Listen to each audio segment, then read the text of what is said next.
Everyone, আবার অনেক দিন পর একটা শর্ট ভিডিও নিয়ে চলে এলাম। দেখো আমি টাটা করে অটো ধরে বেরিয়ে গেলাম, আর বেরিয়ে গিয়ে কোথায় চলে এলাম? হ্যাঁ, রেস্টুরেন্টে। এই যে আমার সেই পুরনো বান্ধবী, আমাদের থ্রি মাস্কেটিয়ার্সের আজকে দেখা করার ডেট। দেবর জন্মদিন, মানে দেবলীনা, যাকে তোমরা দেখছো এক ঝলক, ওর জন্মদিন চলে গেছে।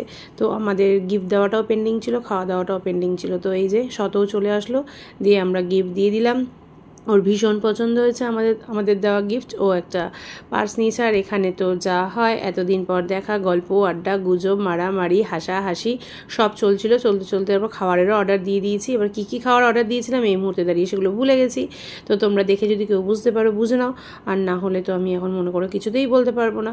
হ্যাঁ, তবে মেন ডিশটা যেটা অর্ডার দিয়েছিলাম সেটা বলতে পারি। সেটা হচ্ছে র্যাপড ফ্রাইড রাইস ছিল, আর নর্মাল চিকেন ফ্রাইড রাইস ছিল, আর ওদিকে ড্রাই চিলি চিকেন ছিল। ন্যাচারালি আমরা এটাই খেয়ে থাকি। আর ক্যালকাটা বিস্ট্রোর খাবারটা খুব খুব খুব ভালো।